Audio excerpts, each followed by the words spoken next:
देखने को मिला था, बहुत सारी जगहों पर नुकसान हुआ है और क्वालिटी को लेकर सवाल उठ रहे हैं। ठियोग से भी एक वीडियो वायरल हुआ था, क्या एक्शन उस पर लिए? देखिए, लगातार प्रदेश के अंदर हम सब जानते हैं कि बहुत भारी नुकसान लोक निर्माण विभाग को हुआ है। खास करके सड़कों के कई ब्रिजेस बह गए हैं, मगर उसके बावजूद पूरे रेस्टोरेशन का काम प्रदेश के अंदर पूरी मजबूती से चला हुआ है।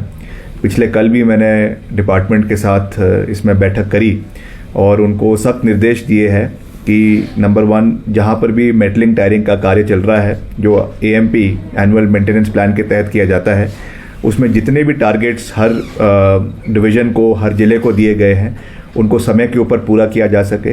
ये भी सच है कि मॉनसून्स इस समय बरसात एक्सटेंडेड पीरियड तक रही, उसकी वजह से जो टायरिंग का सीज़न और समय पूरे प्रदेश में मिलता है वो अनुमानित रूप से कम मिला है। उसकी वजह से भी कई जगहों पे समस्या आई है।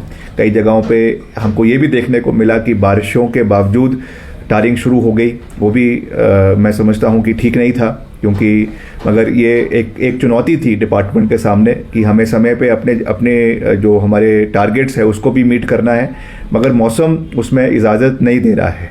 मगर फिर भी हम पूरा प्रयास कर रहे हैं। कई जगहों पे मुझे एक रिपोर्ट अभी ठियोग की भी मिली है कि वहाँ पे जो NH का कार्य मेटलिंग टायरिंग का हो रहा है ठियोग शहर के अंदर, हालांकि उसके लिए बजट का अप्रूवल के लिए हमने पूरी मजबूती से उसको केंद्र के समक्ष रखा था और उसमें 4 करोड़ का हमें सैंक्शन भी मिला है। उसके टेंडर्स कॉल कर दिए गए, काम चला हुआ था, मगर उसमें कुछ क्वालिटी को लेकर उसमें मुझे रिपोर्ट आई है। मैंने जो हमारे चीफ इंजीनियर है NH के, उनसे उस पर रिपोर्ट जो है तलब करी है। अगर उसमें अगर कोई शॉर्टफॉल पाया जाता है तो निश्चित तौर से उसके ऊपर कार्रवाई करवाई जाएगी और जो हमारा क्वालिटी विंग है वो भी इसको देखेगा। हम नहीं चाहते कि कोई भी ऐसा काम हो जिसमें क्वालिटी का कॉम्प्रोमाइज़ प्रदेश के अंदर हो। वो हमारी अटमोस्ट प्रायोरिटी है और उसके ऊपर हम कार्य करेंगे। बाकी और भी प्रदेश के अंदर पूरी मजबूती से, चाहे हमारा रेस्टोरेशन का कार्य है, डंगे लगने का कार्य है, सड़कों को खोलने का कार्य है, उस पर भी हम पूरा प्रयास कर रहे हैं। अभी भी प्रदेश के कुछ इलाकों में, पर्टिकुलरली जिला मंडी में और कुछ चंबा की सड़कें हैं, टोटल मिलाकर करीबन 40 सड़कें हैं प्रदेश में जो अभी भी कुछ रूप से बंद है, तो उनको भी हम खोलने का पूरा प्रयास कर रहे हैं। कईयों पे बहुत ज़्यादा एक्सटेंसिव डैमेज हुआ है, कईयों पे बहुत बड़े बड़े रिटेनिंग वॉल्स लगने हैं जिसकी वजह से अभी तक सड़क अवरुद्ध नहीं हो पाई है। कई ऐसे हैं जो छोटे सड़कों के लिए तो खुल गई है, छोटे वाहनों के लिए, मगर बड़े वाहनों के लिए अभी तक नहीं खुल पाई है। कुल मिला के जैसे मैंने कहा कि 40 है। एक समय में 1600 से 1800 सड़कें प्रदेश के अंदर बंद थी, तो उनको भी हम जल्द खोलने का पूरा प्रयास जो है वो किया जा रहा है और समय पर प्रदेश के लोगों को हर सहूलियत मिले, ये हमारा पूरा प्रयास है। और उसके लिए बजटरी प्रोविज़न भी हम पूरी मजबूती से करने का प्रयास कर रहे हैं।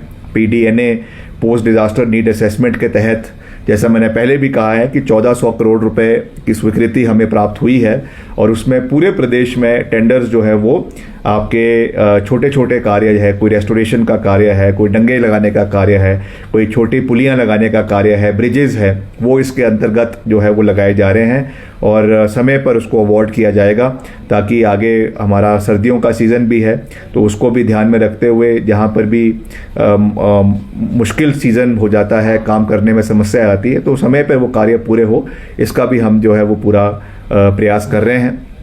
दूसरी ओर मैंने अभी शेयर भी किया था कि हमें जो शहरी विकास मंत्रालय है उसमें हमने अभी, जब मैं पीछे केरल गया था तो वहाँ पे हम जो केंद्रीय मंत्री है शहरी विकास के, मैं उनसे मिला था। मैंने उनसे निवेदन किया था कि हिमाचल में जो हमारा म्यूनसिपल शेयर्ड सर्विसेज स्कीम है उसके तहत हमको ग्रांट मिलनी चाहिए और उसमें 3 राज्यों को ग्रांट मिली है, जिसमें हिमाचल भी एक है और हमको उसमें करीबन 47 करोड़ रुपए हिमाचल को मिले हैं, जिसकी पहली किश्त करीबन 23.5 करोड़ की प्रदेश को स्वीकृत हो चुकी है।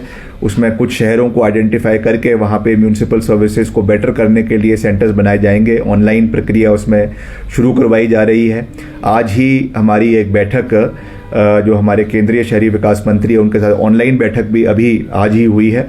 उसमें जो हमारी PM स्वनिधि योजना है, जिसके तहत हमारे जितने भी वेंडर्स हैं, जो हमारे रेडी फड़ी वाले हमारे साथी हैं, उनको जो लोन दिए जाते हैं, पहली किश्त में जो है 20,000 रुपये, उसके बाद उसमें 25,000 रुपये और फिर 30,000 रुपये, उसमें जो है 7% सब्सिडाइज लोन जो है वो केंद्र सरकार की ओर से मिलता है।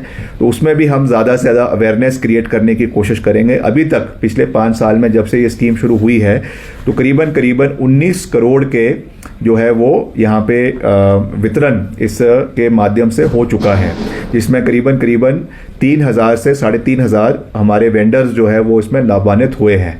मगर आज मंत्री जी ने इसमें एक अच्छा पॉइंट रखा है कि हमको ज़्यादा से ज़्यादा इस पर लोगों को और लाना है।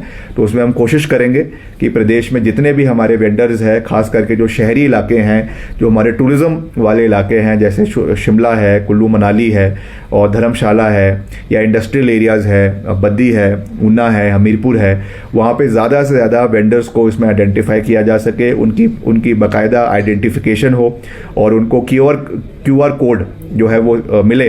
पीछे आप जानते हैं कि थोड़ी सी एक कंट्रोवर्सी भी प्रदेश में हो गई थी कि इसमें कोई समुदाय का नाम हो या नाम हो, तो उसको हम चाहते हैं कि उस तरीके की कोई भी चीज़ में हम ना पड़े, मगर आइडेंटिफिकेशन होनी चाहिए, उसमें कोई दो राय नहीं है। इसलिए हमने QR कोड का उसमें एक ज़रिया निकाला है कि QR कोड हर वेंडर को दिया जाएगा और उसमें सारी उनकी रजिस्ट्रेशन डिटेल्स उपलब्ध होगी, ताकि अगर कोई भी उसमें क्वालिटी कंट्रोल का इशू है, कोई भी उसमें फूड क्वालिटी कंट्रोल का इशू है, उसको हम आइडेंटिफाई कर सके।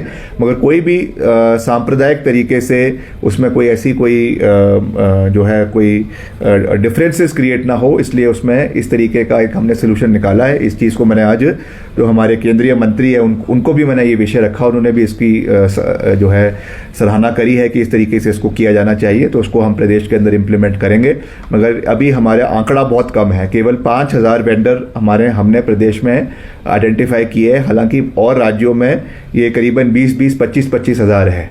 तो ये एक कमी मुझे दिखी है। इसको हम आने वाले समय में, मैंने आज ही डिपार्टमेंट को निर्देश दिए हैं कि इसमें सेंसस को फिर से करवाया जाए। हर जगह पे जो हमारी अर्बन वेंडिंग कमिटीज़ बनी हुई है हर लोकल बॉडीज़ में, वो फिर से इसके ऊपर सर्वे करवाए और ज़्यादा से ज़्यादा जो वेंडर्स हैं, चाहे वो प्रदेश के हैं चाहे वो प्रदेश के बाहर से आ रहे हैं, उनकी प्रॉपर आइडेंटिफिकेशन होनी चाहिए और उनको अब जो है वो रुपे कार्ड के माध्यम से भी जोड़ा जा रहा है, ताकि उनको 30,000 का जो है वो लोन, वो क्रेडिट अपना उनको क्रेडिट कार्ड दिया जाएगा, उसके माध्यम से वो वहाँ से क्रेडिट कार्ड से भी पैसा उठा सकते हैं। तो मैं समझता हूँ कि ये भी एक बड़ी अच्छी उपलब्धि है।